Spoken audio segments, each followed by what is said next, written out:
as well just to ease the pain. Hi, let me ask you a question. What do you look for when watching an action scene? Is it choreography, its ties to the narrative, acting, performance? While these are all essential for a sequence and part of good imagery, there's one thing that always draws my attention. Movement and flow. And in my opinion, there's only a few directors out there that can capture vivid imagery with natural and cinematic movement. Most of the directors, they don't know how to edit it.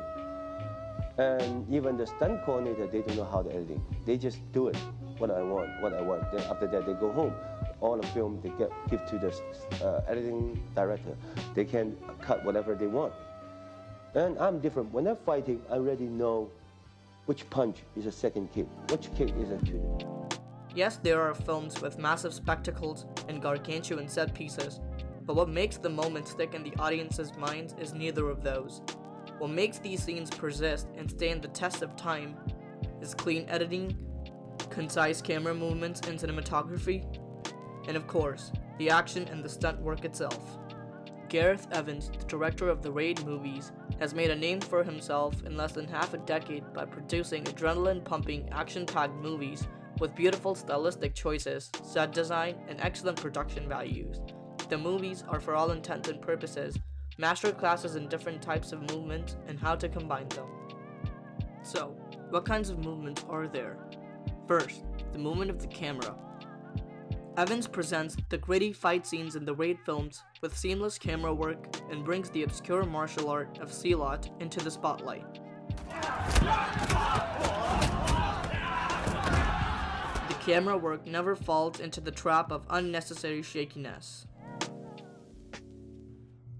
You may have consciously or subconsciously noticed that a lot of modern Hollywood blockbusters are plagued with the shaky cam effect. This is quite often done in order to mask the incompetent action and stunt work, or the stunt work is just hidden by the rapid cuts, which barely gives the audience a chance to follow and appreciate the action going on screen. In the Raid films, however, it is not just the action scenes that are done masterfully. Take a look at this car chase scene from Raid 2, for instance.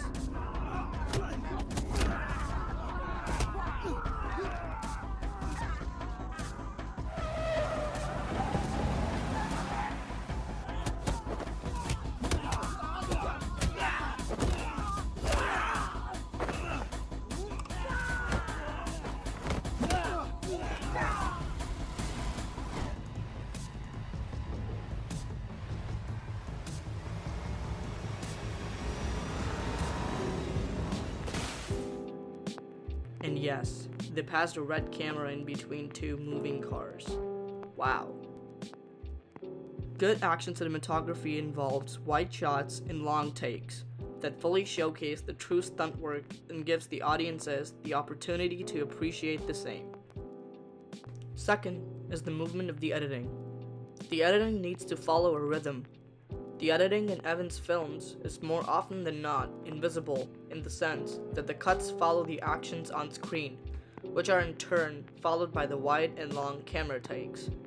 Often your attention is on the movement that you don't really see the edit.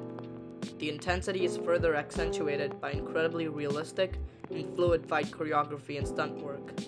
The cuts are never haphazard, but help the audience follow the action happening on screen. Take a look at this clip and see if you can follow the cuts.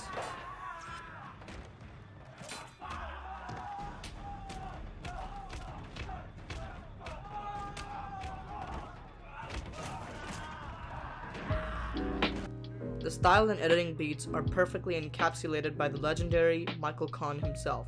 Editing features it had nothing to do with knowledge. It had to do with how you feel it's about something. Mm-hmm. You try to make something work, and intuitively you feel something, and how to learn to come in contact with that. One of my favorite things about Evans' films is just how exaggerated the characters sometimes may act in their motion. And that brings me to the third type of movement, the movement of action and stunt work. The stuntmen and actors have to be committed to their part and have a good sense of motion in order to prevent the over-reliance on shakiness of the camera and quick cuts. All of the stunt work in the Raid films is performed by the actors, all of whom are professional martial artists. This gives Evans the chance to showcase highly choreographed fight scenes with gritty realism. But while high-octane choreography and stunt work is important, it does stand a risk of end up looking like a dance. Take a look at this scene from Star Wars Episode 3 for instance.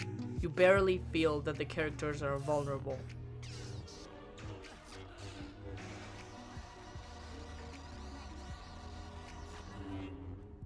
While on the other hand, this scene from the Raid 2, it's uncertain if Rama will even make it past this guy, as he is portrayed in a vulnerable fashion to keep the audience at the edge of their seats.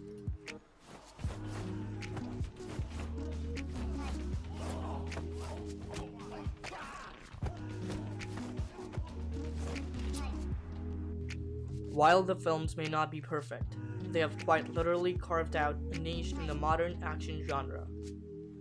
Thanks for watching, and have a nice day.